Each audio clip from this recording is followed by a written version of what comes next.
Hi, folks. This is Sam Wagmeister. Welcome to the Vegas Voice TV program On the Town. On the Town, where we bring you the backstories of some of the people who made Las Vegas the entertainment capital of the world. You know, one of the big complaints I hear these days is the old Las Vegas has transitioned into a new Las Vegas that's dominated by loud music, DJs, and outrageously expensive bottles of alcohol. We've lost some of the personalities and the people who made this the entertainment capital of the world. Well, today I have as my guest one of those legendary performers, Frankie Scinta. Frankie and his family headlined at the old Las Vegas Hilton, the Sahara, the Rio, the D. They had over 2,000 people a couple years ago at the M Resort for a one-night-only concert. And Frankie, you're at the Plaza now, aren't you? Yeah, we signed a short residency from the end of January till May, which was great for us because we do have obligations all over the country. You know, I love going back east and paying back to where it all started. And so we're doing 2 weekends a month at the Plaza. The showroom's been redone for us. And I got some great news, and you're the first one that's going to hear about it. Well, tell us. Well, after doing I think it was our fourth weekend, which is 2 months, the president of the hotel called me on a Monday, and he said, we need to talk. Uh-oh. I said, oh, boy. Okay, sure. And he says, we want the Scintas to stay. I said, what do you mean? Well, we'd like you to stay through the end of the year. I said, well, let me look at what I got on my calendar. You look at what you have. And, well, we came to a great agreement, and we're there right through the end of the year now. And so I'm ecstatic, man. 2 weekends a month in a great, iconic showroom. It really is one of those iconic showrooms. It's the one you remember, the booths. You know, the guys with the cigars. The circular booths. Yeah, the circular booths. The small tables up front. Just beautiful, man. The sound and the lights are spectacular. Well, as I remember it, Frankie, the sound and the lights weren't so spectacular a year or two ago.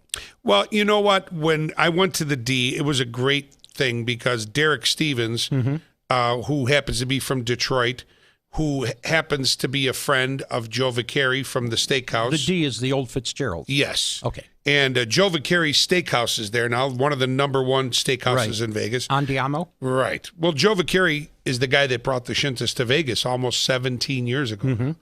And Joe Vicari had called me and said, hey, look, Derek Stevens asked me to put a restaurant in the hotel. What do I do? I said, put a restaurant in the hotel. So he did, and it became very successful. He said, would you guys perform here? So I went and looked at the room, really not a showroom. It was like a closet converted. But Derek Stevens, great guy. They did everything they could to make it work. It just it wasn't the right demographics for us. We were there 2 years, had some fun, and we knew I wasn't going to stay long. And Derek and I shook hands, great friends, we're still friends. And we started touring again right after we left the D. And then I was at the Suncoast eating at Salvatore's, Jimmy Gerard's other place, right? And I'm eating a great Italian meal, and I hear, hey, Scinta. And I look, and it's Oscar Goodman. I go, hey, Oscar. He goes, I want to talk to you. He goes, I got an idea. I said, oh, you always have an idea. He says, I'm going to call you. So I said, call me. So he called me the next day. He says, well, wait, let me back up. Oh, you're going to back up? For Go just ahead, one back second, up. because he's backing up. Because this show goes all over the world. So Oscar Goodman was our iconic mayor for 3 terms until he term limited it out. And before that, he was the mob lawyer in Las Vegas. So we need to give a little So background. all those guys, me being Sicilian, I could appreciate that. So when he said, I want to talk to you, I thought one of my uncles came back to life or something. Thought they found his body out in Summerlin. Yeah, Oscar's a great guy. You know, and he's like the most famous mayor in the world. You Absolutely. know, he's great. So here we are. I went and looked at the room. I love the showroom. It needed a lot of work. Half the lights were working. The sound wasn't up to par. So we went in with my crew, my lighting designer, my sound engineer with me, and we redesigned everything. and they redesigned the showroom. It's absolutely beautiful, a showroom. And now you could have steak in the Scintas at the That's Plaza right. Hotel. Yeah, Oscar's got that wonderful steakhouse over there at the Plaza. So good, man. His restaurant is something else. Yeah, and what a view. Yep. Just looks, it's got that glass domed rotunda that just looks right out on Fremont. They filmed part of Casino in that with Joe Pesci and really? De Niro. Yeah, the scene with Joe Pesci and De Niro where they're talking about the girl, that was filmed right in that restaurant right there. You know, there's so many places like that. I got to go back and look at that movie again. You're backing up again? I'm backing up again. So tell me something. What does the Scintas show bring to the audiences? Well, for those of you who don't know the Scintas, it's music, it's comedy, it's impressions. Nothing is contrived. We come right from our heart. We're a little bit Don Rickles. We're a little bit Tom Jones, a little bit George Burns, a little bit Bruno Mars, Mick Jagger, Joe Cocker, Ray Charles. I mean, there's a little bit of everything in the show. It's a roller coaster of emotions, and it all happens very fast. I mean, there's, where you sit through a show and somebody starts a song and it's 7 minutes later you're going, I hope this song ends. That doesn't happen in our show. Everything happens very fast, and there's a lot of talent on that stage. My brother's very funny. Janine Valentine, our singer. Your brother, Joey. My brother, Joey, yes. Mm-hmm. Very funny. I mean, he's silly funny. Mm-hmm. I mean, look at him. Neil Diamond. Yeah, that's his Neil Diamond, who looks nothing like Neil. Looks more like Caitlyn Jenner between surgeries. But I cried. Yeah, I am. I said, but everything he does it because he knows he's not them or even trying to be. He's just being stupid and silly. But it works. Oh, man, does it work. He still makes me laugh. I mean, really, for over 30 years, my brother's made me laugh. And if he can make me laugh, the audience is laughing. And there's moments where we'll rip the audience's heart out of their chest and hold it in our hands. Why? Because we need to feel those different emotions. We need to feel again. And that's what our show brings. And if you're in that audience, you could be a target.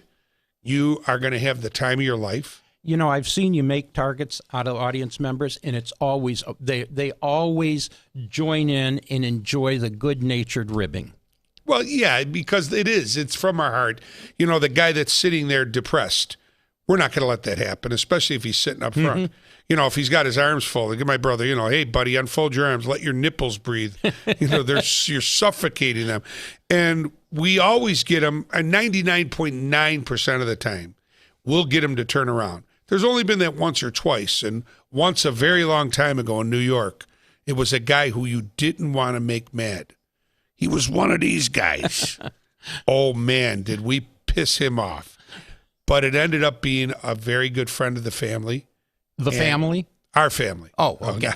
And the family, yes. Okay. He was a very good friend of the family. And we were friends until he passed on, Mm-hmm. and then I was invited. They flew me into New York to sing at his funeral when the guy died. Oh. How cool is that? That is. And he wasn't shot. He just died. Mm-hmm. Well, and your show runs the gamut. I mean, sometimes, it's very emotional, especially when you're talking about your father. Yeah, I've paid homage to my dad since the day he passed. Mm-hmm. We had to work that weekend after he died. We had a contract to work. There were like 1,200 seats sold. Then, this is going back 20 years ago. And we said, we got to do it, man. The show goes on. And that night, I paid homage to him, not rehearsing anything. I just told the story the way I do now. My dad would ask me, Frankie, play something nice on the piano, And that's the whole story. And that's why, to this day, I still pay homage to my father. And I'm glad I do, because if it wasn't for him, I wouldn't be here. I think the other thing that, that comes across as unexpected, but comes across as very from the heart, is your patriotism and what this country means to you.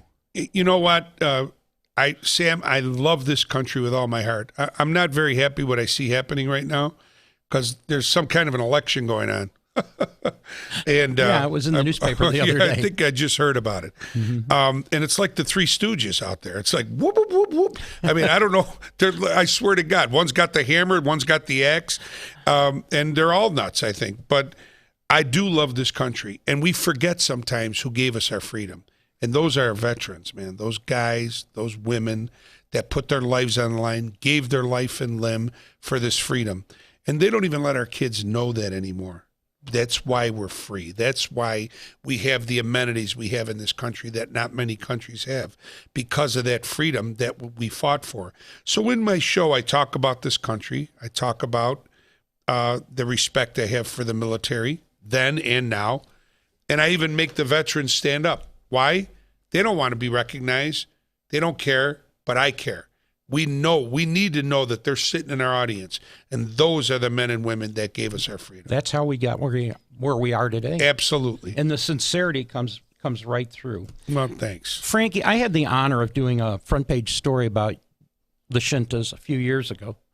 Right there, I look at it. This is last month's, but about 2-3 years ago, we did a front page story when you guys were headlining at the M. Mm-hmm. And when I talked to some of the people around town, I found out that in your early days, you, Clint Holmes, and Lance Burton and some others, when you were all fresh and new in town, making your mark, would meet for a weekly dinner at Ruth's Chris Steakhouse, the old one on Flamingo. Yes. Wow, I can't believe you pulled that one out. And you guys would be talking about your shows and what worked.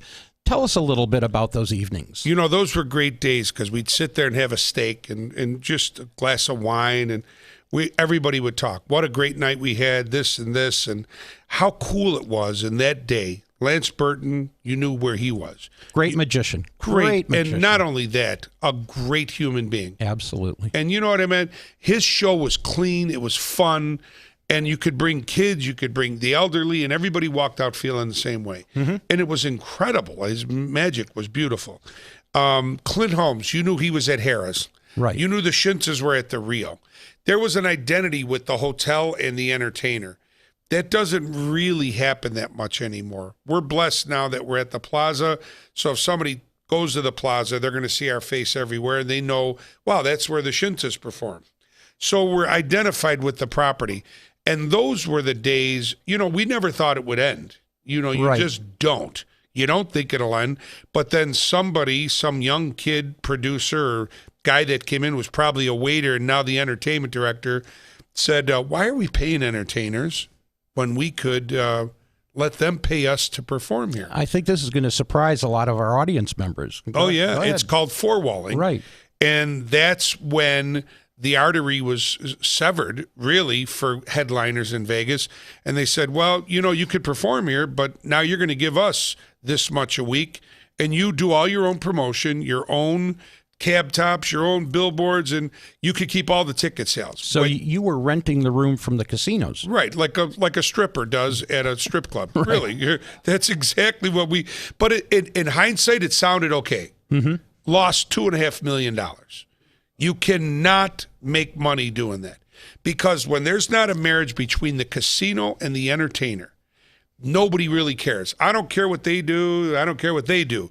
When there is a marriage between the casino, there's an obligation on their end to put people in that showroom, and they're going to do everything they can. And right. They have much deeper pockets than entertainers do because they're a casino. So I'm not a PR guy. I'm an entertainer. This is a perfect marriage for us at the Plaza. And I think it'll turn around, because I think casinos are learning they have an act for a week or 2 weeks, a month, and they're gone. Guys like Clint Holmes, thank God we could see him once a month at the Smith Center. But guys like Clint Holmes should have a showroom to perform in. Now, I also think 5 nights a week in this town is not going to happen anymore. That's right. And you've got this new program where you're doing 2 weekends a month. That's kind of revolutionary, isn't it? It's the first of its kind. It really is. And I love it, man. You know why? We have a residency. People know where we are. People coming from all over the country now can go to the Plaza website and say, when are the Scintas there? And it's right there in front of them. Right. They could buy their tickets right there and then. And they plan, it's amazing, because we've grown a following all over the United States, from Michigan, Ohio, Florida, New York, California, Chicago.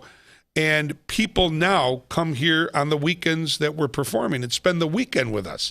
It's great. They eat at the hotel. They drink at the hotel. Of course, we drink with them after the show. That's great. We all go up to Oscars. And if you've ever, for you listening out there and watching, if you've ever seen an entertainer, they walk off the stage, they're gone. Our next move after walking off that stage is changing, going up to Oscars and meeting with the audience that just saw us, drinking with them, because people want to tell you, that's the old Las Vegas. that's it, man. And I live for that, and I love that. And Oscar Goodman has made a great home for us up there at the Plaza. And Jonathan Josso, the president of the hotel, has gone all out for us, and we're just blessed. Well, the feedback we've had, it's from the 55-plus audience. That's our audience with the newspaper, with the Vegas Voice newspaper. And that's your audience, too, isn't it? I'd say 30 to 70.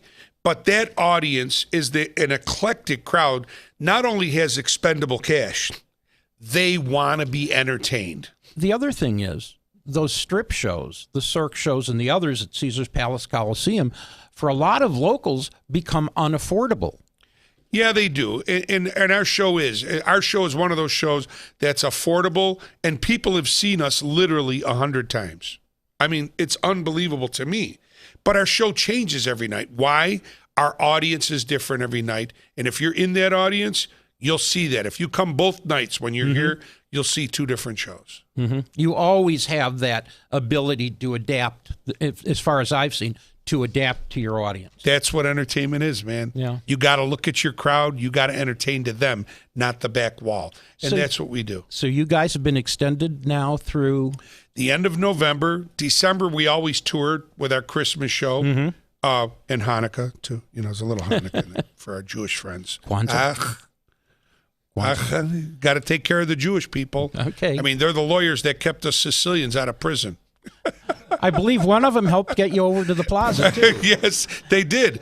That's Oscar Goodman. Yeah. I love you, Oscar. So it sounds like the constant theme through your life has been steakhouses, Joe Vicari in Detroit, and then Oscar Goodman at the Plaza. And Andiamo. Andiamo. Yes, with the D. yeah, man, I'll tell you what. You got to stay close to the food. Hey, I'm Italian. So we want you at our casino, and your question is, how's the steak? How's the steak? Okay. Can you feed me? Because that's all we work for. We don't get money. We work for a steak.